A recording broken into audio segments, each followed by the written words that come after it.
गली मेरी आओ,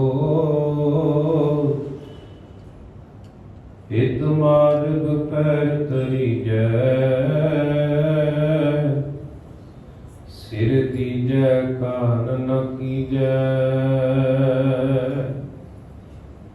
जाको हर रंग लागो इस जुग में, सो कहियत है सुरा, आत्म जिन सगल बसता कै, जाका सतगुर पूरा, ठाकुर गाये आत्म रंग, शरणी पावन नाम त्यावन, सहज समावन संग, शरणी पावन नाम त्यावन, सहज समावन संग।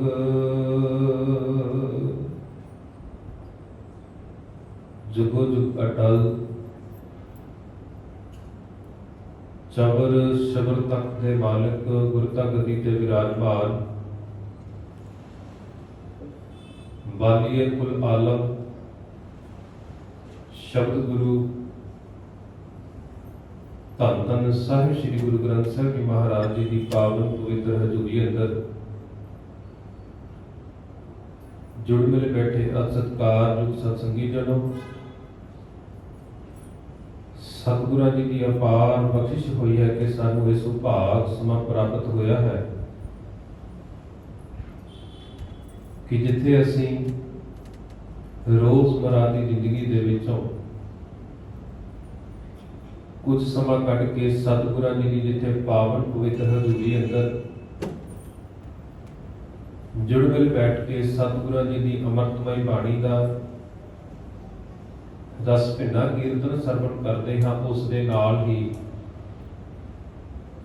अपने शहीदां की याद दे विच जुड़ मिल बैठ के उन्हां दीयां बातां भी पाउंदे, उन्हां दे जीवन के इतिहास के पहलुआं तो जाणू होने का यतन भी करते।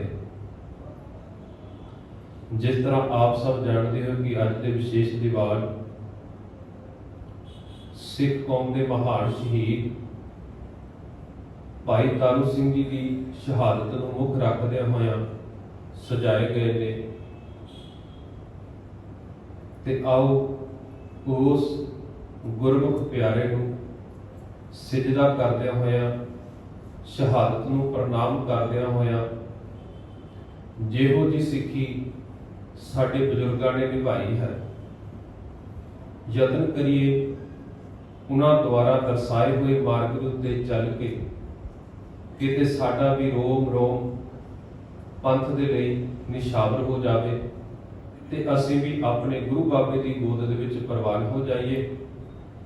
आओ जिथे इस शहीदी दिहाड़े को मुख रखते हैं विचारां की सांझ पाउणी है, विचारां की आरंभता करन तो पहला गुरु कलगीधर पिता जी वालों बख्शी हुई फतेह दे नाल सांझ पा लईए जी। कोई भी रसना वांझी ना रहे, दोवें हाथ जोड़ के फतेह प्रवान करो। आखो जी वाहिगुरू जी का खालसा वाहिगुरू जी की फतेह। जदों असीं रोजाना अपने नेम की गल करिए, नितनेम की गल करिए, अमृत वेले दे नितनेम दी बाणियां दे जाप तो उपरंत अते संध्या वेले दे दीवानां तो उपरंत असीं रोजाना बाणी पढ़न तो बाद अरदास करते हैं ते अरदास करते करते जदों किते साडी सुर तो जुड़ जाए तो पूरे का पूरा इतिहास एक पिक्चर की तरह साडियां अखां दे सामने आ जाता। आओ अपनी एक बारी सुरती नूं उस अरदास के बंद वाल लैके जाने तां जो साडा जिहड़ा ध्यान है, खिंडिया होया मन है, एकाग्र हो जाए तो साडी जिहड़ी सच्ची श्रद्धांजलि है साडी शहीदां नूं निभ जाए। ਅਸੀਂ ਰੋਜ਼ਾਨਾ ਅਰਦਾਸ ਦੇ ਵਿੱਚ ਇਹ ਬੰਦ ਆਮ ਤੌਰ ਦੇ ਉੱਤੇ ਪੜ੍ਹਦੇ ਹਾਂ ਕਿ ਜਿਨ੍ਹਾਂ ਸਿੰਘਾਂ ਸਿੰਘਣੀਆਂ ਨੇ ਧਰਮ ਹੇਤ ਸੀਸ ਦਿੱਤੇ, ਬੰਦ ਕਟਵਾਏ, ਖੋਪੜੀਆਂ ਲੋਹਾਈਆਂ, ਚਰਖੜੀਆਂ ਤੇ ਚੜੇ, ਆਰਿਆਂ ਨਾਲ ਚਰਵਾਏ ਗਏ, ਗੁਰਦੁਆਰਿਆਂ ਦੀ ਸੇਵਾ ਲਈ ਕੁਰਬਾਨੀਆਂ ਕੀਤੀਆਂ, ਧਰਮ ਨਹੀਂ ਹਾਰਿਆ, ਸਿੱਖੀ ਕੇਸਾਂ ਸਵਾਸਾਂ ਨਾਲ ਨਿਭਾਈ, ਜਿਨ੍ਹਾਂ ਦੀ ਕਮਾਈ ਦਾ ਧਿਆਨ ਕਰਕੇ ਬੋਲੋ ਜੀ। ਜਦੋਂ ਅਸੀਂ ਇਸ ਸਮੁੱਚੇ ਬੰਦ ਨੂੰ ਵਿਚਾਰਨ ਦਾ ਯਤਨ ਕਰਦੇ ਹਾਂ, ਵੱਖ-ਵੱਖ ਤਰੀਕਿਆਂ ਦੇ ਨਾਲ ਸ਼ਹਾਦਤਾਂ ਹੋਈਆਂ ਨੇ। ਕਿਤੇ ਸੀਸ ਦੇ ਉੱਤੇ ਆਰਾ ਚੱਲਿਆ, ਕਿਤੇ ਬੰਦ ਕੱਟਿਆ ਗਿਆ। ਜਿੱਥੇ ਖੋਪੜ ਲੋਹਾਣ ਦੀ ਗੱਲ ਹੈ ਉੱਥੇ ਆਖਿਆ ਗਿਆ ਖੋਪੜੀਆਂ ਲੋਹਾਈਆਂ, ਭਾਵ ਬਹੁ ਵਚਨ ਸ਼ਬਦ ਵਰਤਿਆ ਗਿਆ। ਇੱਕ ਨਹੀਂ ਅਨੇਕਾਂ ਸਿੱਖਾਂ ਦੀ ਸ਼ਹਾਦਤ ਖੋਪੜੀਆਂ ਲੋਹਾਣ ਦੇ ਨਾਲ ਹੋਈ ਹੈ।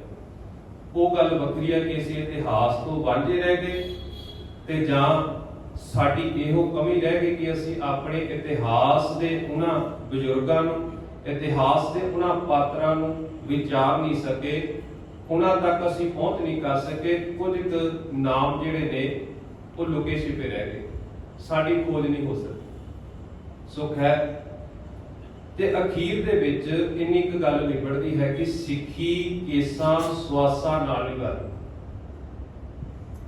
ਇਸ ਪੱਖ ਤੇ ਵਿਚਾਰ ਕਰਨੀ ਵੀ ਬਹੁਤ ਜ਼ਰੂਰੀ ਹੈ। ਆਮ ਤੌਰ ਦੇ ਉੱਤੇ ਜੇਕਰ ਅਸੀਂ ਆਪਣੇ ਤਨ ਦੀ ਗੱਲ ਕਰੀਏ, ਆਪਣੇ ਸਰੀਰ ਦੀ ਗੱਲ ਕਰੀਏ, ਤਾਂ ਸਰੀਰ ਉਦੋਂ ਤੱਕ ਜਿਉਂਦਾ ਰਹਿੰਦਾ ਹੈ ਜਦੋਂ ਤੱਕ ਇਸ ਦੇ ਵਿੱਚ ਸਵਾਸ ਚੱਲਦੇ ਨੇ। ਜਦੋਂ ਤੱਕ ਸਾਨੂੰ ਸਾਹ ਆਉਂਦਾ ਤਾਂ ਇੱਕ ਸਰੀਰ ਹੈ, ਤੇ ਜਦੋਂ ਇਸ ਦੇ ਵਿੱਚੋਂ ਸਾਹ ਆਣਾ ਬੰਦ ਹੋ ਗਿਆ ਤਾਂ ਇਹ ਸਰੀਰ ਵੀ ਇੱਕ ਲਾਸ਼ ਬਣ ਜਾਵੇਗਾ, ਮਿੱਟੀ ਦੀ ਢੇਰੀ। ਜਿਵੇਂ ਸਰੀਰ ਨੂੰ ਜਿਉਂਦੇ ਰਹਿਣ ਦੇ ਲਈ, ਸਰੀਰ ਨੂੰ ਚੱਲਦੇ ਰਹਿਣ ਦੇ ਲਈ, ਜਾਂ ਸਰੀਰ ਦੇ ਜਿਉਂਦੇ ਰਹਿਣ ਦੀ ਇਹ ਨਿਸ਼ਾਨੀ ਹੈ ਕਿ ਇਸ ਦੇ ਵਿੱਚੋਂ ਸਵਾਸ ਆ ਰਹੇ ਨੇ, ਉਵੇਂ ਗੁਰੂ ਦੇ ਸਿੱਖ ਦੀ ਇਹ ਨਿਸ਼ਾਨੀ ਹੈ ਕਿ ਉਸ ਦੇ ਸਰੀਰ ਦੇ ਉੱਤੇ, ਉਸ ਦੇ ਸੀਸ ਦੇ ਉੱਤੇ ਕੇਸ ਹੋਣੇ ਜ਼ਰੂਰੀ ਨੇ। ਤੇ ਇਸੇ ਕਰਕੇ ਇਸ ਅਰਦਾਸ ਦੇ ਵਿੱਚ ਸਾਡੇ ਬਜ਼ੁਰਗਾਂ ਨੇ, ਸਾਡੇ ਵੱਡ ਵਡੇਰਿਆਂ ਨੇ ਜਿੱਥੇ ਆਪਣੇ ਸ਼ਹੀਦਾਂ ਨੂੰ ਯਾਦ ਕੀਤਾ, ਉੱਥੇ ਸਮੁੱਚੇ ਰੂਪ ਦੇ ਵਿੱਚ ਇਹ ਆਖ ਦਿੱਤਾ ਗਿਆ ਕਿ ਸਿੱਖੀ ਕੇਸਾਂ ਸਵਾਸਾਂ ਨਾਲ ਨਿਭਾਈ। ਆਓ ਉਸ ਪੱਖ ਨੂੰ ਮੁੱਖ ਰੱਖਦਿਆਂ ਹੋਇਆਂ ਕਿਸ ਤਰੀਕੇ ਦੇ ਨਾਲ ਸਿੱਖੀ ਨੂੰ ਨਿਭਾਉਣਾ ਕੀਤਾ, ਜਾਂ ਸਿੱਖੀ ਦੇ ਰਾਹ ਦੇ ਉੱਤੇ ਚੱਲਦਿਆਂ ਕੀ ਸਾਨੂੰ ਔਕੜਾਂ ਦਾ ਸਾਹਮਣਾ ਕਰਨਾ ਪੈ ਸਕਦਾ, ਜਾਂ ਸਾਡੀ ਸੇਵਾ ਭਾਵਨਾ ਨੂੰ ਮੁੱਖ ਰੱਖਦੇ ਹੋਇਆ ਸਾਨੂੰ ਉਸ ਦੇ ਬਦਲੇ ਦੇ ਵਿੱਚ ਕੀ ਕੁਝ ਮਿਲਦਾ, ਅਸੀਂ ਉਸ ਪੱਖ ਤੋਂ ਵਿਚਾਰਨ ਦਾ ਯਤਨ ਕਰਦੇ ਹਾਂ। ਕਿਉਂਕਿ ਆਮ ਤੌਰ ਦੇ ਉੱਤੇ ਅਸੀਂ ਅੱਜ ਕੱਲ੍ਹ ਸਾਡੀ ਮਾਨਸਿਕਤਾ ਇੱਥੇ ਬਣ ਗਈ, ਇੱਥੋਂ ਤੱਕ ਅਸੀਂ ਸੀਮਤ ਰਹਿ ਗਏ ਜੇ ਅਸੀਂ ਗੁਰੂ ਘਰ ਜਾ ਕੇ ਸੇਵਾ ਕਰਾਂਗੇ ਤਾਂ ਸਾਡਾ ਆਹ ਕਾਰਜ ਸਵਰ ਜਾਵੇਗਾ। ਜਾਂ ਬੱਚਿਆਂ ਦੀ ਗੱਲ ਕਰ ਲਈਏ, ਅਸੀਂ ਰੋਜ਼ਾਨਾ ਗੁਰੂ ਘਰ ਜਾਵਾਂਗੇ ਤਾਂ ਅਸੀਂ ਵਧੀਆ ਨੰਬਰ ਲੈ ਕੇ ਪਾਸ ਹੋ ਜਾਵਾਂਗੇ। ਸਾਡੀ ਸੋਚ ਇੱਥੇ ਤੱਕ ਹਜੇ ਸੀਮਤ ਰਹਿ ਗਈ। ਮੈਂ ਇਤਿਹਾਸ ਤੇ ਉਹਨਾਂ ਪਾਤਰਾਂ ਦਾ ਜ਼ਿਕਰ ਕਰਾਂਗਾ। ਅੱਜ ਦੇ ਇਸ ਵਿਚਾਰ ਦੇ ਵਿੱਚ 2-3 ਪਾਤਰ ਜਿਹੜੇ ਨੇ ਉਹ ਮੁੱਖ ਰੱਖੇ ਜਾਣਗੇ। ਪਹਿਲੇ ਤੌਰ ਦੇ ਉੱਤੇ ਭਾਈ ਤਾਰੂ ਸਿੰਘ ਜੀ, ਜਾਂ ਇਹਨਾਂ ਦੀ ਸ਼ਹਾਦਤ ਦੇ ਲਈ ਕਿਹਨਾਂ ਨੇ ਆਪਣੇ ਰੋਲ ਅਦਾ ਕੀਤੇ, ਕਿਹਨਾਂ ਨੇ ਮੁਖਬਰੀਆਂ ਕੀਤੀਆਂ, ਜਾਂ ਕਿਹੜੇ ਸ਼ਾਸਕ ਉਸ ਸਮੇਂ ਮੌਜੂਦ ਸਨ। ਭਾਈ ਤਾਰੂ ਸਿੰਘ ਦਾ ਜਨਮ 1720 ਈਸਵੀ ਨੂੰ ਅੰਮ੍ਰਿਤਸਰ ਦੀ ਧਰਤੀ ਦੇ ਉੱਤੇ ਇੱਕ ਪਿੰਡ ਕੂਲੇ ਦੇ ਵਿੱਚ ਇਹਨਾਂ ਦਾ ਜਨਮ ਹੁੰਦਾ। ਪਿਤਾ ਦਾ ਨਾਮ ਭਾਈ ਜੋਤ ਸਿੰਘ ਹੈ ਤੇ ਮਾਤਾ ਦਾ ਨਾਮ ਮਾਤਾ ਧਰਮ ਕੌਰ ਜੀ। ਘਰ ਦੇ ਵਿੱਚ ਇੱਕ ਛੋਟੀ ਭੈਣ ਵੀ ਹੈ ਭਾਈ ਤਾਰੂ ਸਿੰਘ ਜੀ ਤੋਂ। ਦੋਨੋਂ ਹਜੇ ਭੈਣ ਭਰਾ ਬਾਲ ਉਮਰ ਦੇ ਵਿੱਚ ਨੇ ਤੇ ਪਿਤਾ ਜੀ ਅਕਾਲ ਚਲਾਣਾ ਕਰ ਜਾਂਦੇ ਨੇ। ਮਾਂ ਨੇ ਆਪਣੇ ਪੁੱਤ ਅਤੇ ਆਪਣੀ ਧੀ ਦੀ ਪਰਵਰਿਸ਼ ਬੜੀ ਲਗਨ ਦੇ ਨਾਲ ਕੀਤੀ ਹੈ ਤੇ ਮਾਤਾ ਧਰਮਪੁਰ ਜੀ ਸਿੱਖੀ ਦੇ ਵਿੱਚ ਇੰਨੇ ਕੁ ਪਰਪੱਕ ਨੇ ਕਿ ਹਰ ਵੇਲੇ ਰਸਨਾ ਤੋਂ ਉੱਤੋਂ ਉਸ ਅਕਾਲ ਪੁਰਖ ਵਾਹਿਗੁਰੂ ਦਾ ਸ਼ੁਕਰਾਨਾ ਤੇ ਉਸ ਦੇ ਨਾਮ ਦਾ ਸਿਮਰਨ ਹੀ ਚੱਲਦਾ ਰਹਿੰਦਾ। ਗਿਆਨੀ ਰਤਨ ਸਿੰਘ ਜੀ ਭੰਗੂ ਜੀ, ਜਿਨ੍ਹਾਂ ਨੇ ਪ੍ਰਾਚੀਨ ਪੰਥ ਪ੍ਰਕਾਸ਼ ਗ੍ਰੰਥ ਦੀ ਰਚਨਾ ਕੀਤੀ, ਉਹਨਾਂ ਨੇ ਵੀ ਇਸ ਇਤਿਹਾਸ ਨੂੰ ਆਪਣੀ ਕਲਮ ਦੇ ਨਾਲ ਕਲਮਬੰਦ ਕੀਤਾ। ਕਿਉਂਕਿ ਜਦੋਂ ਇਹੋ ਜਿਹਾ ਸਮਾਂ ਆਇਆ ਸਾਡਾ ਇਤਿਹਾਸ ਹੋਰ ਲੋਕਾਂ ਨੇ ਲਿਖਿਆ ਤੇ ਉਹਨਾਂ ਨੇ ਆਪਣੇ ਤਰੀਕੇ ਦੇ ਨਾਲ ਸਾਡਾ ਇਤਿਹਾਸ ਸਾਡੇ ਸਾਹਮਣੇ ਪੇਸ਼ ਕੀਤਾ। ਤੇ ਭਾਈ ਰਤਨ ਸਿੰਘ ਜੀ ਭੰਗੂ ਜਿਹੜੇ ਭਾਈ ਮਹਿਤਾਬ ਸਿੰਘ ਜੀ ਦੇ ਪੋਤਰੇ ਨੇ, ਭਾਈ ਮਹਿਤਾਬ ਸਿੰਘ ਜੀ ਜਿਨ੍ਹਾਂ ਨੇ ਮੱਸੇ ਰਗੜ ਦਾ ਸਿਰ ਵੱਢਿਆ ਸੀ, ਉਹਨਾਂ ਦੇ ਪਰਿਵਾਰ ਦੇ ਵਿੱਚ ਹੋਣੇ। ਤੇ ਭਾਈ ਰਤਨ ਸਿੰਘ ਜੀ ਨੇ ਇਹ ਆਪਣੇ ਆਪ ਦੇ ਨਾਲ ਵਾਅਦਾ ਕੀਤਾ ਕਿ ਮੈਂ ਆਪਣੀ ਕੌਮ ਦਾ, ਆਪਣੀ ਸ਼ਹੀਦਾਂ ਦਾ ਇਤਿਹਾਸ ਆਪਣੀ ਕੌਮ ਦੀ ਝੋਲੀ ਪਾਵਾਂਗਾ। ਜਦੋਂ ਉਹਨਾਂ ਨੇ ਭਾਈ ਤਾਰੂ ਸਿੰਘ ਜੀ ਦਾ ਇਤਿਹਾਸ ਲਿਖਿਆ ਤਾਂ ਉਸ ਪੰਥ ਪ੍ਰਕਾਸ਼ ਗ੍ਰੰਥ ਦੇ ਵਿੱਚ ਅਖੀਰ ਦੇ ਵਿੱਚ ਇਹ ਪੰਕਤੀਆਂ ਲਿਖ ਦਿੱਤੀਆਂ ਕਿ ਜੋ ਕੁਝ ਮੈਂ ਆਪਣੇ ਬਜ਼ੁਰਗਾਂ ਦੇ ਕੋਲੋਂ ਜਾਂ ਜਿਹੜੇ ਸਿੱਖ ਸੰਘਰਸ਼ ਦੇ ਵਿੱਚ ਯਤਨਸ਼ੀਲ ਸਨ ਇਹਨਾਂ ਦੇ ਕੋਲੋਂ ਜੋ ਕੁਝ ਵੀ ਆਪਣੇ ਬਜ਼ੁਰਗਾਂ ਦਾ, ਸ਼ਹੀਦਾਂ ਦਾ ਸੁਣਿਆ, ਉਹ ਮੈਂ ਇਨ ਬਿਨ ਆਪਣੀ ਕਲਮ ਦੇ ਨਾਲ ਲਿਖਣ ਦਾ ਯਤਨ ਕੀਤਾ। ਭਾਵ ਕੋਈ ਆਪਣੇ ਵੱਲੋਂ ਰਲੇ ਗੱਡ ਨਹੀਂ ਕੀਤੀ ਗਈ। ਭਾਈ ਤਾਰੂ ਸਿੰਘ ਜੀ ਦੀ ਜੇਕਰ ਸ਼ਹੀਦੀ ਵੇਲੇ ਦੀ ਉਮਰ ਦੇਖੀਏ ਤਾਂ ਕਰੀਬ 25 ਸਾਲ ਦੀ ਉਮਰ ਬਣਦੀ ਹੈ। 25 ਸਾਲ ਦੀ ਉਮਰ ਦਾ ਸਾਨੂੰ ਪਤਾ ਵੀ ਨੌਜਵਾਨ ਉਮਰ ਹੈ ਤੇ ਮੁਖ ਦੇ ਉੱਤੇ ਦਾੜਾ ਪ੍ਰਕਾਸ਼ ਹੈ। ਤੇ ਰਤਨ ਸਿੰਘ ਜੀ ਭੰਗੂ ਜੀ ਨੇ ਜੋ ਭਾਈ ਤਾਰੂ ਸਿੰਘ ਜੀ ਦੇ ਜੀਵਨ ਦੇ ਬਾਬਤ ਲਿਖਿਆ, ਆਖਦੇ ਨੇ ਕਿ ਇਹ ਪਹਿਰਾਵਾ ਨਿਹੰਗ ਸਿੰਘਾਂ ਵਾਲਾ ਬਾਣਾ ਪਹਿਨ ਕੇ ਰੱਖਦੇ ਸਨ। ਆਮ ਤੌਰ ਉੱਤੇ ਨੀਲਾ ਬਾਣਾ ਪਹਿਨ ਕੇ ਰੱਖਦੇ ਸਨ। ਮਾਂ ਨੇ ਬਚਪਨ ਦੇ ਵਿੱਚ ਜਿੱਥੇ ਆਪਣੇ ਪੁੱਤਰ ਨੂੰ ਆਪਣੀ ਗੋਦ ਦੇ ਵਿੱਚ ਪਾ ਕੇ ਗੁਰਬਾਣੀ ਦੀਆਂ ਲੋਰੀਆਂ ਸੁਣਾਈਆਂ, ਨਾਮ ਸਿਮਰਨ ਦਾ ਜਾਪ ਕੀਤਾ, ਉੱਥੇ ਇਤਿਹਾਸਕਾਰ ਲਿਖਦੇ ਨੇ ਕਿ ਜਦੋਂ ਆਪਣੇ ਪੁੱਤਰ ਦੇ ਕੇਸਾਂ ਦਾ ਇਸ਼ਨਾਨ ਕਰਵਾਉਂਦੇ ਸਨ, ਦੁੱਧ, ਲੱਸੀ ਅਤੇ ਦਹੀਂ ਦੇ ਨਾਲ ਇਸ਼ਨਾਨ ਕਰਵਾਉਂਦੇ ਸਨ। ਮਾਂ ਦੀ ਲਗਨ, ਮਾਂ ਦਾ ਸਿੱਖੀ ਦੇ ਘਰ ਨਾਲ ਪਿਆਰ ਦੇਖ ਕੇ ਦੋਨੋਂ ਭੈਣ ਭਰਾ ਇਸੇ ਰਾਹ ਦੇ ਉੱਤੇ ਚੱਲਦੇ ਨੇ।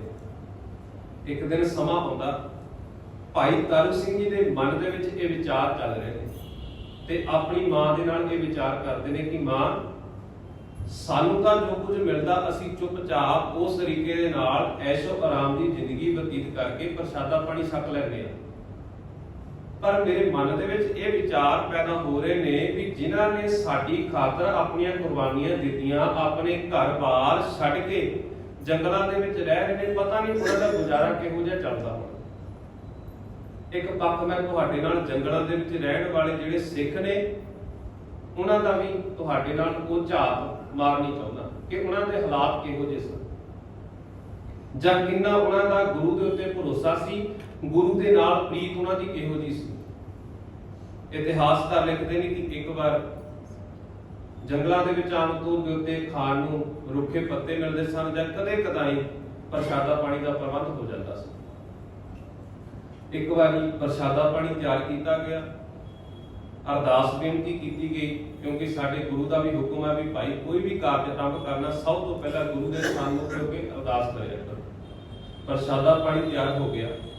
ਪਤਾ ਵੀ ਹੈ ਕਿ ਪ੍ਰਸ਼ਾਦੇ ਪਾਣੀ ਦੀ ਰਸਦ ਬਹੁਤ ਸੀਮਤ ਹੈ, ਪਰ ਫਿਰ ਵੀ ਅਰਦਾਸ ਬੇਨਤੀ ਕਰਨ ਤੋਂ ਬਾਅਦ ਨਗਾਰੇ ਦੇ ਉੱਤੇ ਚੋਭਾਂ ਲਗਾਈਆਂ ਗਈਆਂ, ਨਗਾਰੇ ਦੇ ਉੱਤੇ ਚੋਟਾਂ ਲਗਾਈਆਂ ਗਈਆਂ, ਹੋਕਾ ਦਿੱਤਾ ਗਿਆ, ਭਾਈ ਜੇਕਰ ਕੋਈ ਭੁੱਖਾ ਪਿਆਸਾ ਹੈ, ਕਿਸੇ ਨੂੰ ਭੋਜਨ ਦੀ ਲੋੜ ਹੈ, ਉਹ ਆ ਕੇ ਖਾਲਸੇ ਦੇ ਲੰਗਰਾਂ ਦੇ ਵਿੱਚ ਆ ਕੇ ਪ੍ਰਸ਼ਾਦਾ ਪਾਣੀ ਛਕ ਸਕਦਾ। ਤੇ ਇਤਿਹਾਸਕਾਰ ਲਿਖਦੇ ਨੇ ਕਿ ਉਹਨਾਂ ਸਮਿਆਂ ਦੇ ਵਿੱਚ ਇਸੇ ਤਰ੍ਹਾਂ ਰੋਜ਼ਾਨਾ ਦੇ ਵਿਧਾਨ ਦੇ ਅਨੁਸਾਰ ਅਰਦਾਸ ਬੇਨਤੀ ਕੀਤੀ ਗਈ, ਪ੍ਰਸ਼ਾਦਾ ਪਾਣੀ ਤਿਆਰ ਸੀ। ਤਾਂ ਇੱਕ ਉਸ ਜਥੇ ਦੇ ਵਿੱਚ ਇੱਕ ਬੱਚਾ ਵੀ ਸ਼ਾਮਲ ਸੀ। ਪ੍ਰਸ਼ਾਦਾ ਪਾਣੀ ਹੱਥਾਂ ਦੇ ਉੱਤੇ ਪ੍ਰਸ਼ਾਦਾ ਰੱਖਿਆ ਗਿਆ, ਸਬਜ਼ੀ ਵਰਤਾਈ ਗਈ। ਤਾਂ ਜਦੋਂ ਉਸ ਬੱਚੇ ਨੇ ਨਾ ਪ੍ਰਸ਼ਾਦਾ ਛਕਿਆ, ਸਬਜ਼ੀ ਦੇ ਨਾਲ ਇੱਕ ਗਰਾਹੀ ਤੋੜ ਕੇ, ਇੱਕ ਬੁਰਕੀ ਤੋੜ ਕੇ ਆਪਣੇ ਮੂੰਹ ਦੇ ਵਿੱਚ ਪਾਈ, ਤਾਂ ਉਹ ਆਪਣੇ ਬਜ਼ੁਰਗਾਂ ਨੂੰ ਆਖਦਾ ਕਿ ਇਸ ਦੇ ਵਿੱਚ ਨਮਕ ਘੱਟ ਹੈ, ਥੋੜਾ ਜਿਹਾ ਨਮਕ ਜ਼ਰੂਰ ਦਿੱਤਾ ਜਾਵੇ। ਤਾਂ ਬਜ਼ੁਰਗਾਂ ਨੇ ਜਵਾਬ ਦਿੱਤਾ ਸੀ ਵੀ ਜਿਹੋ ਜਿਹਾ ਅਸੀਂ ਆਪਣੇ ਗੁਰੂ ਨੂੰ ਛਕਾ ਦਿੱਤਾ ਨਾ, ਅਸੀਂ ਵੀ ਉਹੋ ਜਿਹਾ ਛਕਾਂਗੇ। ਇਹ ਨਹੀਂ ਵੀ ਅਸੀਂ ਹੁਣ ਆਪਣੇ ਸਵਾਦ ਦੇ ਲਈ ਨਮਕ ਹੋਰ ਪਾ ਲਈਏ। ਭਾਵ ਆਪਣੇ ਸਵਾਦ ਨੂੰ ਅਸੀਂ ਮੁੱਖ ਨਹੀਂ ਰੱਖਣਾ, ਜਿਹੋ ਜਿਹਾ ਗੁਰੂ ਨੇ ਪ੍ਰਵਾਨ ਕਰ ਲਿਆ ਸਾਨੂੰ ਵੀ ਉਹੋ ਜਿਹਾ ਪ੍ਰਵਾਨ ਕਰਨਾ ਚਾਹੀਦਾ। ਕਦੇ ਕਦੇ ਜੰਗਲਾਂ ਦੇ ਵਿੱਚ ਰੁੱਖਾਂ ਦੇ ਪੱਤੇ ਤੋੜ ਕੇ ਛਕਣੇ, ਕਦੇ ਘਾਹ ਦੇ ਨਾਲ ਗੁਜ਼ਾਰਾ ਕਰ ਲੈਣਾ, ਕਈ ਦਿਨ ਕਈ ਵਾਰੀ ਪਾਣੀ ਵੀ ਨਸੀਬ ਨਹੀਂ ਹੋਣਾ। ਇਹੋ ਜਿਹੇ ਹਾਲਾਤਾਂ ਦੇ ਵਿੱਚ ਸਿੱਖਾਂ ਨੇ ਆਪਣਾ ਜੀਵਨ ਨਿਰਵਾਹ ਕਰਨਾ ਸ਼ੁਰੂ ਕੀਤਾ ਸੀ। ਭਾਈ ਤਾਰੂ ਸਿੰਘ ਜੀ ਦਾ ਵੇਲਾ ਆਇਆ, 1720 ਈਸਵੀ ਦੇ ਵਿੱਚ ਜਨਮ ਹੁੰਦਾ, ਉਸ ਤੋਂ ਬਾਅਦ ਦਾ ਸਮਾਂ ਚੱਲਿਆ ਆ ਰਿਹਾ। ਭਾਈ ਤਾਰੂ ਸਿੰਘ ਜੀ ਦੇ ਵੇਲੇ ਜ਼ਕਰੀਆ ਖਾਂ ਦੇ ਮਨ ਦੇ ਵਿੱਚ ਇਹ ਵਿਚਾਰ ਸਨ ਵੀ ਮੈਂ ਪੂਰਾ ਯਤਨ ਕਰ ਲਿਆ ਇਹਨਾਂ ਨੂੰ ਖਤਮ ਕਰਨ ਦਾ, ਪਤਾ ਨਹੀਂ ਇਹਨਾਂ ਦੇ ਵਿੱਚ ਇਹੋ ਜਿਹੀ ਤਾਕਤ ਹੈ ਇਹ ਖਤਮ ਹੀ ਨਹੀਂ ਹੋ ਰਹੇ। ਮੈਂ ਪਹਾੜਾਂ ਦੇ ਵਿੱਚ ਵੀ ਜਿੱਥੇ ਕਿਤੇ ਮੈਨੂੰ ਪਤਾ ਲੱਗਦਾ ਵੀ ਇੱਥੇ ਸਿੱਖ ਆਏ ਨੇ, ਮੈਂ ਭੱਜ ਕੇ ਜਾ ਕੇ ਹਮਲਾ ਕਰਦਾ, ਮਾਰਨ ਦਾ ਯਤਨ ਵੀ ਕਰਦਾ, ਇਹਨਾਂ ਦੇ ਸਿਰਾਂ ਦੇ ਮੁੱਲ ਵੀ ਪਾ ਦਿੱਤੇ ਗਏ, ਤੇ ਪਰ ਫਿਰ ਵੀ ਇਹ ਖਤਮ ਹੋਣ ਦਾ ਨਾਂ ਨਹੀਂ ਲੈ ਰਹੇ। ਨਾ ਹੀ ਇਹਨਾਂ ਦੇ ਕੋਲ ਕੋਈ ਖਾਣ ਦੇ ਲਈ ਪਦਾਰਥ ਨੇ, ਕੋਈ ਛਕਣ ਦੇ ਲਈ ਪਦਾਰਥ ਨੇ, ਪਤਾ ਨਹੀਂ ਕਿੱਦਾਂ ਜਿਉਂਦੇ ਰਹਿੰਦੇ ਨੇ। ਜ਼ਕਰੀਆ ਖਾਨ ਦੇ ਜਿਹੜੇ ਨਾਲ ਮੁਖਬਰੀ ਕਰਨ ਵਾਲੇ ਸਨ ਜਾਂ ਜਿਹੜੇ ਗਾਹੇ ਵਗਾਹੇ ਸਿੱਖਾਂ ਦੀਆਂ ਜਿਹੜੀਆਂ ਜਥੇ ਆਉਂਦੇ ਸਨ, ਉਹਨਾਂ ਦੇ ਬਾਰੇ ਜਾਣਕਾਰੀ ਜ਼ਕਰੀਆ ਖਾਨ ਤੱਕ ਪਹੁੰਚਦੀ ਕਰਦੇ ਸੀ ਨਾ ਜਿਹੜੇ ਸਰਕਾਰ ਦੇ ਬੰਦੇ ਸਨ। ਤਾਂ ਜ਼ਕਰੀਆ ਖਾਨ ਨੇ ਉਹਨਾਂ ਨੂੰ ਜਦੋਂ ਇਕੱਠੇ ਕਰਕੇ ਸਭਾ ਬੁਲਾਈ ਤਾਂ ਉਹਨਾਂ ਨੂੰ ਇਹੀ ਕੁਝ ਸਵਾਲ ਪੁੱਛੇ ਗਏ ਵੀ ਭਾਈ ਇਹ ਕਿਸ ਤਰ੍ਹਾਂ ਜਿਉਂਦੇ ਰਹਿੰਦੇ ਨੇ, ਮੈਨੂੰ ਨਹੀਂ ਸਮਝ ਚ ਆ ਰਿਹਾ। ਨਾਲ ਹੀ ਨਾਲ ਜ਼ਕਰੀਆ ਖਾਨ ਨੇ ਇਹ ਵੀ ਐਲਾਨ ਕਰ ਦਿੱਤਾ ਵੀ ਤੁਸੀਂ ਸਾਰੇ ਆਪਣੇ ਕੰਮ ਦੇ ਵਿੱਚ ਫੇਲ ਹੋ ਗਏ ਹੋ, ਇਸ ਕਰਕੇ ਜਿਹੜੀ ਸਰਕਾਰ ਵੱਲੋਂ ਤੁਹਾਨੂੰ ਜ਼ਮੀਨ ਜਾਇਦਾਦ ਦਿੱਤੀ ਗਈ ਹੈ ਨਾ ਉਹ ਤੁਹਾਡੇ ਕੋਲੋਂ ਹੜੱਪ ਲਈ ਜਾਵੇਗੀ, ਤੁਸੀਂ ਵੀ ਇਸੇ ਤਰ੍ਹਾਂ ਭੁੱਖੇ ਮਰੋਗੇ। ਤਾਂ ਜਦੋਂ ਉਹਨਾਂ ਨੂੰ ਪਤਾ ਲੱਗ ਗਿਆ ਵੀ ਭਾਈ ਸਾਡੀ ਐਸ਼ੋ ਆਰਾਮ ਦੀ ਜ਼ਿੰਦਗੀ ਜਾ ਰਹੀ ਹੈ, ਤਾਂ ਉਹਨਾਂ ਦੇ ਵਿੱਚ ਇੱਕ ਹਰਭਗਤ ਨਿਰੰਜਨੀਆ ਨਾਮ ਦਾ ਇੱਕ ਸਰਕਾਰੀ ਅਹਿਲਕਾਰ ਸੀ ਜਿਹੜਾ ਮੁਖਬਰੀ ਕਰਦਾ ਸੀ। ਉਹ ਬੋਲਿਆ ਕਹਿੰਦਾ ਮੈਨੂੰ ਪਤਾ ਵੀ ਇਹਨਾਂ ਨੂੰ ਜਿਉਂਦਾ ਕੌਣ ਰੱਖ ਰਿਹਾ। ਕਹਿੰਦਾ ਤੁਹਾਡੇ ਤੱਕ ਤਾਂ ਖਾਨ ਬਹਾਦਰ ਇੰਨੀ ਗੱਲ ਪਹੁੰਚੀ ਹੈ ਕਿ ਸਿੱਖ ਜੰਗਲਾਂ ਦੇ ਵਿੱਚ ਹੀ ਵੱਸਦੇ ਨੇ, ਇਹਨਾਂ ਦੇ ਕੋਲ ਖਾਣ ਦੇ ਲਈ ਪਦਾਰਥ ਨਹੀਂ, ਇਹਨਾਂ ਦੇ ਵਿੱਚ ਹਜੇ ਵੀ ਇਹੋ ਜਿਹੇ ਪਿੰਡਾਂ ਦੇ ਵਿੱਚ ਰਹਿਣ ਵਾਲੇ ਨੇ ਜਿਹੜੇ ਇਹਨਾਂ ਦੇ ਨਾਲ ਪਿਆਰ ਕਰਦੇ ਨੇ, ਤੇ ਉਹਨਾਂ ਦੀ ਭਾਵਨਾ ਇਹੋ ਜਿਹੀ ਹੈ ਕਿ ਉਹ ਆਪਣੇ ਤਨ ਦੇ ਉੱਤੇ ਬੇਸ਼ੱਕ ਲੀਰਾ ਪਹਿਨ ਲੈਣ, ਆਪਣੇ ਤਨ ਦੇ ਉੱਤੇ ਵਸਤਰ ਬੇਸ਼ੱਕ ਨਾ ਪਹਿਨਣ, ਉਹ ਸਰਦੀ ਦੀ ਰੁੱਤ ਦੇ ਵਿੱਚ ਚਾਹੇ ਅੱਗ ਦੇ ਕੋਲ ਆਪਣੇ ਤਨ ਨੂੰ ਸੇਕ ਦਿੰਦੇ ਹੋਣ, ਤਨ ਨੂੰ ਨਿੱਘ ਦਿੰਦੇ ਹੋਣ, ਪਰ ਜਦੋਂ ਕਿਤੇ ਉਹਨਾਂ ਦੇ ਘਰ ਦੇ ਵਿੱਚ ਕੋਈ ਨਿੱਘਾ ਵਸਤਰ ਹੋਵੇ ਉਹ ਸਭ ਤੋਂ ਪਹਿਲਾਂ ਇਹ ਚਾਹੁੰਦੇ ਨੇ ਵੀ ਸਾਡੇ ਬਜ਼ੁਰਗਾਂ ਤੱਕ ਪਹੁੰਚਦਾ ਹੋ ਜਾਵੇ। ਜੇਕਰ ਉਹਨਾਂ ਦੇ ਘਰ ਦੇ ਵਿੱਚ ਪ੍ਰਸ਼ਾਦਾ ਪਾਣੀ 2 ਟਾਈਮ ਪੱਕਦਾ, ਉਹ ਇੱਕ ਟਾਈਮ ਵੀ ਉਸ ਦੇ ਵਿੱਚ ਅੱਧਾ ਛਕ ਲੈਂਦੇ ਨੇ ਤੇ ਬਾਕੀ ਦਾ ਸਾਰਾ ਪ੍ਰਸ਼ਾਦੇ ਪਾਣੀ ਦਾ ਪ੍ਰਬੰਧ ਆਪਣੇ ਇਹਨਾਂ ਸਿੱਖ ਯੋਧਿਆਂ ਨੂੰ ਕਰਦੇ ਨੇ, ਉਹਨਾਂ ਤੱਕ ਰਸਤਾ ਬਸਦਾ ਪਹੁੰਚਿਆ ਕਰ ਦਿੰਦੇ ਨੇ। ਹਰਭਗਤ ਨਿਰੰਜਨੀ ਨੇ ਸਭ ਤੋਂ ਪਹਿਲਾਂ ਭਾਈ ਤਾਰੂ ਸਿੰਘ ਜੀ ਦਾ ਨਾਮ ਲਿਆ ਕਿ ਇੱਕ ਤਾਂ ਕਹਿੰਦੇ ਅੰਮ੍ਰਿਤਸਰ ਦੀ ਧਰਤੀ ਦੇ ਕੋਲ ਕੂਲੇ ਪਿੰਡ ਦਾ ਰਹਿਣ ਵਾਲਾ ਤਾਰੂ ਸਿੰਘ ਹੈ ਜਿਹੜਾ ਗਾਹੇ ਵਗਾਹੇ ਇਹਨਾਂ ਸਿੱਖਾਂ ਦੇ ਲਈ ਪ੍ਰਸ਼ਾਦਾ ਪਾਣੀ ਤਿਆਰ ਕਰਕੇ ਲੈ ਕੇ ਜਾਂਦਾ। ਜਦੋਂ ਭਾਈ ਤਾਰੂ ਸਿੰਘ ਜੀ ਦੇ ਮਨ ਦੇ ਵਿੱਚ ਖਿਆਲ ਆਇਆ ਸੀ ਨਾ ਵੀ ਮੈਂ ਆਪਣੇ ਸਿੱਖ ਵੀਰਾਂ ਦੀ ਮਦਦ ਕਰਨੀ ਚਾਹੁੰਦਾ, ਮਾਂ ਮੈਂ ਪ੍ਰਸ਼ਾਦਾ ਪਾਣੀ ਲੈ ਕੇ ਜਾਣਾ ਚਾਹੁੰਦਾ, ਮਾਂ ਨੇ ਨਾ ਨਹੀਂ ਕੀਤੀ ਸੀ। ਮਾਂ ਸਗੋਂ ਖੁਸ਼ ਹੋਈ ਸੀ ਵੀ ਮੇਰਾ ਪੁੱਤ ਇਸ ਰਾਹ ਦੇ ਉੱਤੇ ਚੱਲ ਰਿਹਾ, ਜਿਹੜੀਆਂ ਮੈਂ ਬਚਪਨ ਦੇ ਵਿੱਚ ਇਹਨੂੰ ਲੋਰੀਆਂ ਦਿੱਤੀਆਂ ਸੀ ਉਹ ਵਿਅਰਥ ਨਹੀਂ ਗਈਆਂ, ਮੇਰੀਆਂ ਦਿੱਤੀਆਂ ਹੋਈਆਂ ਲੋਰੀਆਂ ਅੱਜ ਕੰਮ ਆ ਗਈਆਂ ਵੀ ਇਹ ਆਪਣੇ ਸਿੱਖ ਵਿਰਸੇ ਦੇ ਨਾਲ ਪਿਆਰ ਕਰਨ ਦੇ ਲਈ ਤਿਆਰ ਹੋ ਗਿਆ। ਜਦੋਂ ਭਾਈ ਤਾਰੂ ਸਿੰਘ ਜੀ ਨੇ ਇਹ ਕਾਰਜ ਆਰੰਭ ਕੀਤਾ, ਇਤਿਹਾਸਕਾਰ ਲਿਖਦੇ ਨੇ ਘਰ ਦੇ ਵਿੱਚ ਇੱਕ ਛੋਟਾ ਜਿਹਾ ਲੋਹੇ ਦਾ ਤਵਾ ਸੀ ਤੇ ਇੱਕ ਹਾਂਡੀ ਸੀ, ਭਾਵ ਇੱਕ ਛੋਟਾ ਬਰਤਨ ਸੀ ਜਿਹਦੇ ਵਿੱਚ ਦਾਲ ਤਿਆਰ ਕੀਤੀ ਜਾਂਦੀ ਸੀ ਤੇ ਉਸ ਤਵੇ ਦੇ ਉੱਤੇ ਪ੍ਰਸ਼ਾਦਾ ਤਿਆਰ ਕਰਕੇ ਸਿੱਖਾਂ ਤੱਕ ਪਹੁੰਚਾਇਆ ਜਾਂਦਾ ਸੀ। ਹੌਲੀ ਹੌਲੀ ਇਹੋ ਜਿਹਾ ਕਾਰਜ ਵਧਿਆ ਵੀ ਜਿੱਥੇ ਤਵੇ ਦੀ ਥਾਂ ਦੇ ਉੱਤੇ ਲੋਹਾਂ ਤਪਣ ਲੱਗ ਪਈਆਂ ਤੇ ਨਾਲ ਹੀ ਨਾਲ ਉਸ ਹਾਂਡੀ ਦੀ ਜਗ੍ਹਾ ਵੱਡੇ ਵੱਡੇ ਦੇਗ ਆ ਗਏ, ਵੱਡੇ ਵੱਡੇ ਬਰਤਨ ਆ ਗਏ ਜਿਨ੍ਹਾਂ ਦੇ ਵਿੱਚ ਰੋਜ਼ਾਨਾ ਪ੍ਰਸ਼ਾਦਾ ਪਾਣੀ ਤਿਆਰ ਹੋ ਕੇ ਸਿੱਖਾਂ ਦੇ ਲਈ ਜਾਣ ਲੱਗ ਪਿਆ। ਹਰਭਗਤ ਨਿਰੰਜਨੀਏ ਨੇ ਭਾਈ ਤਾਰੂ ਸਿੰਘ ਜੀ ਦਾ ਨਾਮ ਲਿਆ ਵੀ ਭਾਈ ਕੂਲੇ ਦੇ ਵਿੱਚ ਰਹਿਣ ਵਾਲਾ ਇੱਕ ਤਾਰੂ ਸਿੰਘ ਹੈ ਜਿਹੜਾ ਗਾਹੇ ਵਗਾਹੇ ਸਿੱਖਾਂ ਦੀ ਮਦਦ ਕਰਨ ਦੇ ਲਈ ਪ੍ਰਸ਼ਾਦਾ ਪਾਣੀ ਲੈ ਕੇ ਜਾਂਦਾ। ਤੇ ਜਦੋਂ ਜ਼ਕਰੀਆ ਖਾਨ ਨੇ ਪੁੱਛਿਆ ਵੀ ਭਾਈ ਉਹਦਾ ਕੰਮ ਕਾਜ ਕੀ ਹੈ, ਕਹਿੰਦੇ ਉਹ ਤਾਂ ਆਮ ਖੇਤੀਬਾੜੀ ਕਰਦਾ। ਭਾਈ ਤਾਰੂ ਸਿੰਘ ਜੇਕਰ ਅਸੀਂ ਦੇਖੀਏ ਤਾਂ ਕੋਈ ਯੋਧਾ ਨਹੀਂ ਸੀ ਜਾਂ ਨਾ ਹੀ ਕੋਈ ਸਿੱਖਾਂ ਦਾ ਕੋਈ ਵੱਡਾ ਆਗੂ ਸੀ, ਆਮ ਕਿਰਤੀ ਕਿਸਾਨ ਦੇ ਪਰਿਵਾਰ ਦੇ ਨਾਲ ਸੰਬੰਧ ਰੱਖਦਾ ਸੀ। ਘਰ ਦੇ ਵਿੱਚ ਬਾਪ ਨਹੀਂ ਹੈ ਤੇ ਸਾਰਾ ਖੇਤੀਬਾੜੀ ਦਾ ਕੰਮਕਾਜ ਮਾਂ ਦੇ ਨਾਲ ਰਲ ਕੇ, ਭੈਣ ਦੇ ਨਾਲ ਰਲ ਕੇ ਤਿੰਨੇ ਜੀ ਕਰਦੇ ਨੇ ਤੇ ਫਿਰ ਉਸ ਦੇ ਵਿੱਚ ਵੀ ਜੋ ਕੁਝ ਬਚਦਾ ਉਹ ਵੀ ਸਿੱਖਾਂ ਦੇ ਲਈ ਲੈ ਕੇ ਚਲੇ ਜਾਂਦੇ। ਜਦੋਂ ਖਾਨ ਬਹਾਦਰ ਨੂੰ ਇਸ ਗੱਲ ਦਾ ਪਤਾ ਲੱਗਾ ਵੀ ਆਮ ਕਿਰਤੀ ਕਿਸਾਨ ਹੋਰ ਪਤਾ ਨਹੀਂ ਕਿੰਨੇ ਇਹੋ ਜਿਹੇ ਹੋਣਗੇ ਜਿਹੜੇ ਸਿੱਖਾਂ ਤੱਕ ਪ੍ਰਸ਼ਾਦਾ ਪਾਣੀ ਪਹੁੰਚਾਉਂਦੇ ਨੇ, ਤੇ ਨਾਲ ਹੀ ਨਾਲ ਫਿਰ ਉਸ ਹਰਭਗਤ ਨਿਰੰਜਨੀ ਨੇ ਭਾਈ ਮਹਿਤਾਬ ਸਿੰਘ ਦਾ ਨਾਮ ਵੀ ਲੈ ਲਿਆ। ਕਹਿੰਦੇ ਇੱਕ ਮਹਿਤਾਬ ਸਿੰਘ ਹੈ ਉਹ ਗਾਹੇ ਵਗਾਹੇ ਕਿਤੇ ਚੌਧਰੀਆਂ ਨੂੰ ਲੁੱਟ ਲੈਂਦਾ, ਇੱਥੋਂ ਤੱਕ ਵੀ ਉਹਨੇ ਕਰ ਲੈਣਾ ਵੀ ਸ਼ੁਰੂ ਕਰ ਦਿੱਤਾ।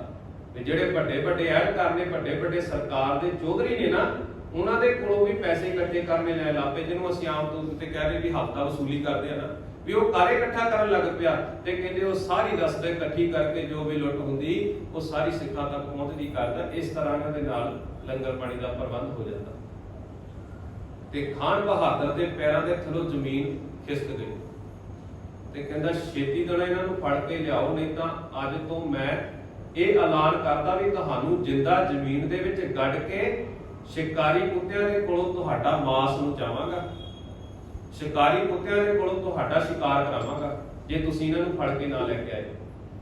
ਤਾਂ ਖਾਨ ਬਹਾਦਰ ਨੇ ਤਾਂ ਇਹ ਆਖਿਆ ਸੀ ਵੀ ਸਭ ਤੋਂ ਪਹਿਲਾਂ ਤੁਸੀਂ ਮਹਿਤਾਬ ਸਿੰਘ ਨੂੰ ਫੜ ਕੇ ਲੈ ਕੇ ਆਓ।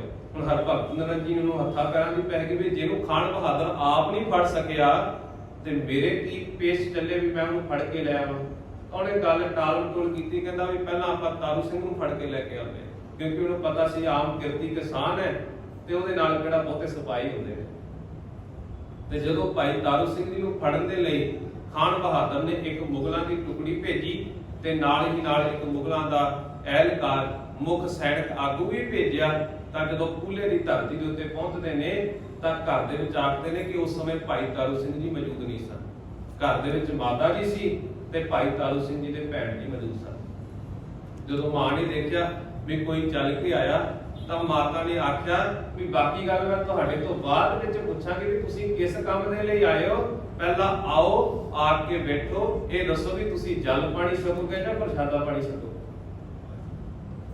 ਜਦੋਂ ਮਾਂ ਦੇ ਮੂੰਹ ਦੇ ਵਿੱਚੋਂ ਇਹ ਵਚਨ ਨਿਕਲੇ ਵੀ ਹਾਂ ਵੀ ਉਹਨਾਂ ਨੇ ਦੇਖਿਆ ਵੀ ਅਸੀਂ ਫੜਨ ਆਏ ਆ ਤੇ ਸਾਡੀ ਇੰਨੀ ਆਓ ਭਗਤ ਕਰ ਰਹੇ ਨੇ, ਇਹ ਸਿੱਖਾਂ ਦਾ ਕਿਰਦਾਰ ਕਿਹੋ ਜਿਹਾ। ਤੇ ਜਦੋਂ ਉਹਨਾਂ ਨੇ ਇਹ ਵਚਨ ਸੁਣੇ ਤਾਂ ਉਹਨਾਂ ਨੂੰ ਵੀ ਇਹ ਮਹਿਸੂਸ ਹੋਇਆ ਵੀ ਕਿਤੇ ਸਾਡੀ ਮਾਂ ਸਾਨੂੰ ਪੁੱਛ ਰਹੀ ਆ ਵੀ ਪੁੱਤ ਤੁਹਾਨੂੰ ਪ੍ਰਸ਼ਾਦਾ ਦੀ ਲੋੜ ਤਾਂ ਨਹੀਂ, ਤੁਹਾਨੂੰ ਪਾਣੀ ਦੀ ਜ਼ਰੂਰਤ ਤਾਂ ਨਹੀਂ, ਆ ਕੇ ਛਕ ਲਓ। ਤੇ ਥੋੜੇ ਜਿਹੇ ਜਿਹੜੇ ਕਿਤੇ ਪਹਿਲਾਂ ਆਕੜ ਕੇ ਬੋਲੇ ਸੀ ਵੀ ਹੈਗਾ ਕੋਈ ਘਰੇ, ਤੇ ਉਹ ਬਾਅਦ ਦੇ ਵਿੱਚ ਆ ਕੇ ਕਹਿੰਦੇ ਮਾਂ ਸਾਨੂੰ ਮੁਗਲਾਂ ਨੇ ਹੁਕਮ ਕੀਤਾ, ਸਾਡੇ ਬਾਦਸ਼ਾਹ ਨੇ ਹੁਕਮ ਕੀਤਾ ਵੀ ਤੁਹਾਡੀ ਧੀ ਨੂੰ ਤੇ ਤੁਹਾਡੇ ਪੁੱਤਰ ਨੂੰ ਗ੍ਰਿਫਤਾਰ ਕਰਕੇ ਲੈ ਕੇ ਜਾਣਾ। ਤੇ ਕਸੂਰ ਕੀ ਸੀ? ਕੇਵਲ ਵੀ ਉਹ ਸਿੱਖਾਂ ਨੂੰ ਪ੍ਰਸ਼ਾਦਾ ਪਾਣੀ ਛਕਾਉਂਦੇ ਸੀ। ਇਹੋ ਜਿਹੇ ਸਮੇਂ ਵੀ ਆਏ ਵੀ ਸਾਡਾ ਪੱਤਾ ਵੀ ਵੈਰੀ ਹੋ ਗਿਆ। ਤੇ ਭਾਈ ਤਾਰੂ ਸਿੰਘ ਜੀ ਨੇ ਜਦੋਂ ਗ੍ਰਿਫਤਾਰ ਕਰਨ ਲੱਗੇ ਨਾ ਤਾਂ ਇਤਿਹਾਸਕਾਰ ਲਿਖਦੇ ਨੇ ਕਿ ਉਸ ਨਗਰ ਦੇ ਆਲੇ ਦੁਆਲੇ ਦੇ ਜਿੰਨੇ ਬਾਕੀ ਨਗਰ ਸਨ, ਜਦੋਂ ਪਤਾ ਲੱਗਾ ਕਿ ਭਾਈ ਤਾਰੂ ਸਿੰਘ ਜੀ ਨੂੰ ਗ੍ਰਿਫਤਾਰ ਕਰਕੇ ਲੈ ਕੇ ਜਾ ਰਹੇ ਨੇ ਲਾਹੌਰ ਦੀ ਧਰਤੀ ਦੇ ਉੱਤੇ, ਸਾਰੇ ਨਗਰ ਦੇ ਲੋਕ, ਉਹਨਾਂ ਦੇ ਵਿੱਚ ਮੁਸਲਮਾਨ ਭੈਣ ਭਰਾ ਵੀ ਸ਼ਾਮਲ ਸਨ, ਹਿੰਦੂ ਭੈਣ ਭਰਾ ਵੀ ਸ਼ਾਮਲ ਸਨ, ਸਾਰਿਆਂ ਨੇ ਆ ਕੇ ਪਿੰਡ ਨੂੰ ਘੇਰਾ ਪਾ ਲਿਆ। ਜਿਹੜੀ ਇੱਕ ਮੁਗਲਾਂ ਦੀ ਟੁਕੜੀ ਆਈ ਸੀ ਜਿਨ੍ਹਾਂ ਨੂੰ ਇਹ ਲੱਗਦਾ ਸੀ ਅਸੀਂ ਚੁੱਪਚਾਪ ਇੱਥੋਂ ਫੜ ਕੇ ਲੈ ਜਾਵਾਂਗੇ, ਤਾਂ ਜਦੋਂ ਦੇਖਿਆ ਉਹਨਾਂ ਨੂੰ ਵੀ ਹੱਥਾਂ ਪੈਰਾਂ ਦੀ ਪੈ ਗਈ ਵੀ ਭਾਈ ਇਹ ਤਾਂ ਗੱਲ ਪੁੱਠੀ ਪੈ ਗਈ। ਕੁਝ ਕੋ ਪੈਸੇ ਦਿੱਤੇ ਉਹਨਾਂ ਨੇ ਵੀ ਚਲੋ ਇੰਨਾ ਕੁ ਕਰ ਦਿਓ ਵੀ ਇਸ ਧੀ ਨੂੰ ਛੱਡ ਦਿਓ, ਇਸ ਬੱਚੀ ਨੂੰ ਛੱਡ ਦਿਓ।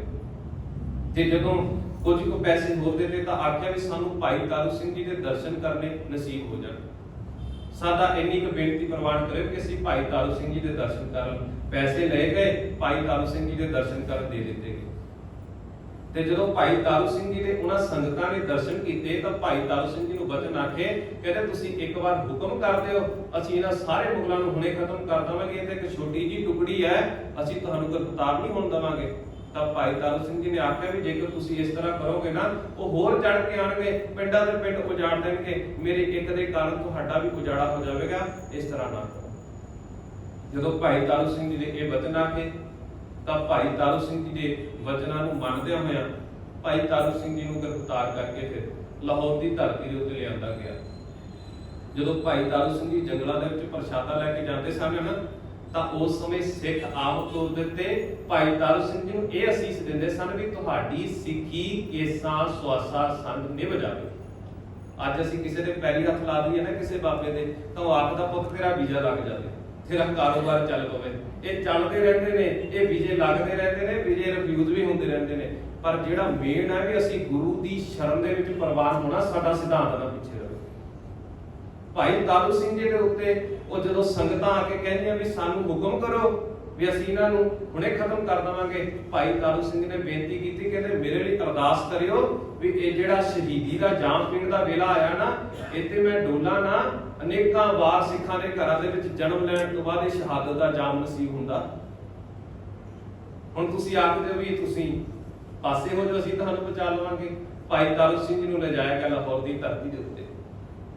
ਅੱਜ ਦਾ ਦਿਨ ਤਾਂ ਭਾਈ ਤਾਰੂ ਸਿੰਘ ਜੀ ਦੀ ਸ਼ਹਾਦਤ ਦਾ ਦਿਨ ਹੈ, ਇੱਕ ਸਾਵਣ ਦਾ ਇੱਕ ਸੌਣ ਦਾ।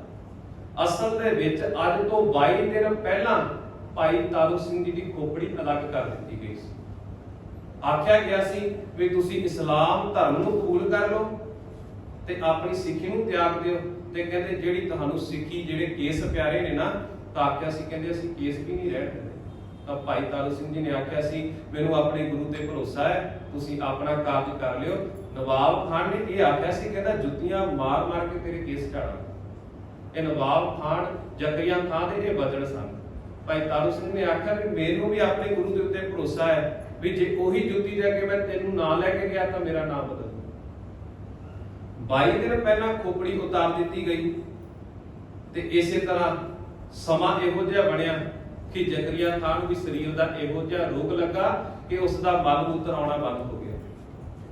ਉਸ ਦੀ ਸਰੀਰ ਦੀ ਕਿਰਿਆ ਜਿਹੜੀ ਹੋਣੀ ਸੀ ਉਹ ਬੰਦ ਹੋ ਗਈ।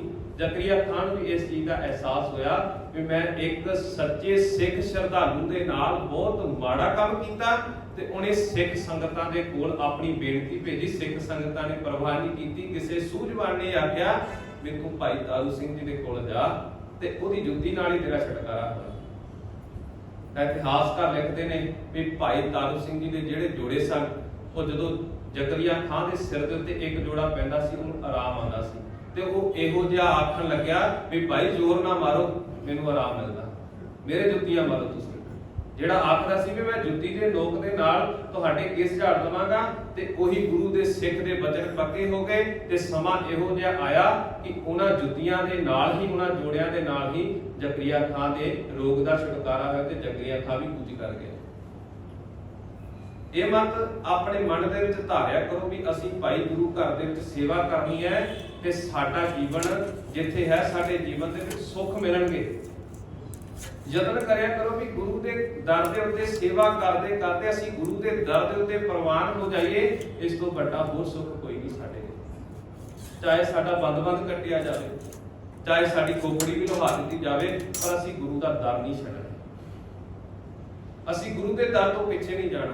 ਮਾਫ ਕਰਨਾ, ਅੱਜ ਦੇ ਸਮੇਂ ਦੀ ਜੇਕਰ ਗੱਲ ਕਰ ਲਈਏ, ਇੱਕ ਉਹ ਸੀ ਜਿਹੜੇ ਭਾਈ ਤਾਰੂ ਸਿੰਘ ਜੀ ਨੇ ਆਪਣੇ ਕੇਸਾਂ ਦੀ ਖਾਤਰ ਆਪਣਾ ਖੋਪੜ ਵੀ ਲਹਾ ਦਿੱਤਾ। ਇੱਕ ਅੱਜ ਅਸੀਂ ਆ ਤੇ ਸਾਨੂੰ ਆਪਣੇ ਸਿਰਾਂ ਦੇ ਉੱਤੇ ਚੁੰਨੀ ਲੈਣੀ ਵੀ ਭਾਰੀ ਲੱਗਦੀ ਤੇ ਦਸਤਾਰ ਸਜਾਣੀ ਵੀ ਭਾਰੀ ਲੱਗਦੀ ਹੈ। ਅੱਜ ਤਾਂ ਨਹੀਂ ਕੋਈ ਜ਼ਕਰੀਆ ਖਾਨ ਇਹ ਕਹਿ ਰਿਹਾ ਵੀ ਤੂੰ ਕੇਸ ਕਟਾ ਦੇ, ਨਹੀਂ ਨਾ। ਅੱਜ ਦੇ ਸਮੇਂ ਦੇ ਹਾਲਾਤ ਇਹੋ ਜਿਹੇ ਬਣ ਗਏ ਵੀ ਅਸੀਂ ਆਪ ਜਾ ਕੇ ਦੁਕਾਨਾਂ ਦੇ ਉੱਤੇ ਪੈਸੇ ਦੇ ਕੇ ਆਖਦੇ ਵੀ ਲੈ ਭਾਈ ਕਰਦੇ ਜੋ ਕਰਨਾ।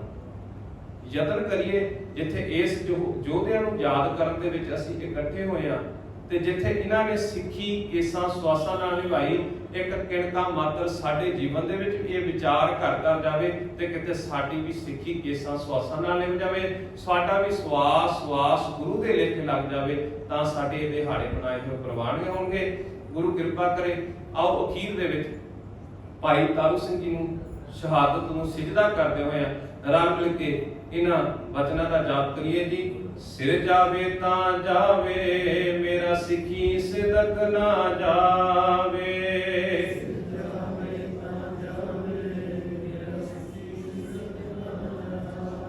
ਸਿਰ ਜਾਵੇ ਤਾਂ ਜਾਵੇ, ਮੇਰਾ ਸਿੱਖੀ ਸਿਦਕ ਨਾ ਜਾਵੇ।